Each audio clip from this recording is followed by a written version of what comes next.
International atomic energy ഏജൻസിയുടെ തലവനായ Rafale മെരിയാനോ Grossi പറഞ്ഞിരിക്കുന്നത് ഇറാനിൽ ആണവ സമ്പുഷ്ടീകരണം അത് വീണ്ടും തുടങ്ങുന്നു എന്ന് പറയുന്ന വാർത്തകൾ ശരിവെക്കാൻ ആവില്ല.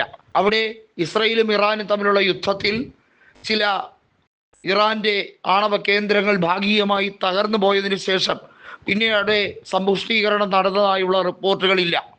എന്നാൽ ഫോർദോയിലും ഇസ്ഫഹാനിലും ആണവ കേന്ദ്രങ്ങളിൽ യുറേനിയം അവിടെ സമ്പുഷ്ടീകരണ പ്രോസസ്സിൽ കുടുങ്ങിക്കിടക്കുന്ന സാഹചര്യം ഉണ്ടായിരുന്നു എന്നും റിപ്പോർട്ടുകൾ വരുന്നുണ്ട്. ഇവിടെ എടുത്തു പറയേണ്ട ഒരു കാര്യം എന്ന് പറയുന്നത് IAEAയുമായി കെയ്റോയിൽ ഇറാൻ ഒപ്പുവെച്ച ഒരു കരാറുമായി ബന്ധപ്പെട്ട കാര്യമാണ്. നമുക്കറിയാം, അതിനുശേഷം അവിടെ ഇസ്രായേൽ ആക്രമണം നടത്തി, ഏകപക്ഷീയമായ ആക്രമണമായി അതിനെ കൊണ്ടുപോകാൻ ഇസ്രായേൽ ശ്രമിച്ചെങ്കിലും ഇസ്രായേലിന് വലിയ തിരിച്ചടി ഉണ്ടായി. അതായത് ഒരു രീതിയിലുള്ള സൂചനയും കൊടുക്കാതെയായിരുന്നു ഇസ്രായേലിലെ മിന്നൽ ആക്രമണം. പക്ഷേ ആ ആക്രമണത്തിൽ പകച്ചു നിൽക്കാതെ ഖമനേയിയുടെ നേതൃത്വത്തിൽ അതിശക്തമായിട്ടുള്ള ഒരു തിരിച്ചടി ഇറാൻ ഭരണകൂടം നടത്തി എന്നുള്ളതാണ് ഇറാൻ്റെ ഏറ്റവും വലിയ ശക്തി സ്രോതസ്.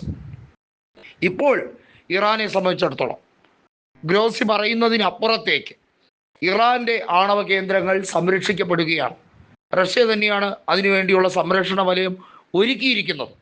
അതുകൊണ്ട് തന്നെ ഇനി ഇറാനെ പെട്ടെന്ന് കയറി ആക്രമിക്കാനോ ഉന്മൂലനം ചെയ്യാൻ വേണ്ടിയുള്ള പദ്ധതികളോ ഒന്നും നടക്കില്ല.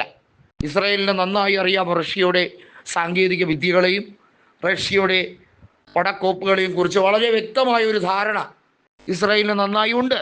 അതുകൊണ്ട് തന്നെയാണ്. പക്ഷേ മറ്റൊരു കാര്യം എന്ന് പറയുന്നത് ഇറാനുമായി പുതിയൊരു ഡീലിലേക്ക് എത്തിച്ചേരാൻ അമേരിക്കയ്ക്കോ UN കഴിയുന്നില്ല എന്നുള്ളതാണ്.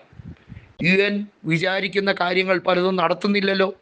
ഫലസ്തീനുമായി ബന്ധപ്പെട്ട വിഷയത്തിൽ UN പരാജയപ്പെടുകയല്ലേ ചെയ്തത് എന്ന ഖമനേയിയുടെ ഒരൊറ്റ ചോദ്യം മതി ഈ പറയുന്ന റാഫേൽ ഗ്രോസിക്ക് വയർ മുഴുക്കാൻ. കാരണം UN രാജ്യങ്ങൾ, സ്ഥിരാംഗങ്ങളായ രാജ്യങ്ങൾ പോലും ഫലസ്തീൻ എന്ന രാഷ്ട്രത്തിന് അനുകൂലമായി വോട്ട് ചെയ്തു.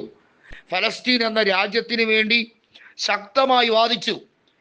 ഫലസ്തീൻ എന്ന രാജ്യത്തിൻ്റെ നിലനിൽപ്പിന് വേണ്ടി അവരെല്ലാവരും ആവുന്നത്ര രീതിയിൽ ശ്രമിച്ചുകൊണ്ടേയിരുന്നു. പക്ഷേ എന്താണ് സംഭവിച്ചത്? ഇവിടെയാണ് നമ്മൾ കാര്യങ്ങൾ മനസ്സിലാക്കേണ്ടത്. ഫലസ്തീന് രാഷ്ട്രപദവി കൊടുക്കാത്ത UN നാടകങ്ങൾക്ക് വഴങ്ങിക്കൊടുക്കേണ്ടതില്ല എന്ന് ഇറാൻ തീരുമാനിച്ചാൽ അത് തീരുമാനിച്ചത് തന്നെയാണ്. അതിനകത്ത് ആർക്കും ചോദ്യം ചെയ്യാൻ കഴിയില്ല.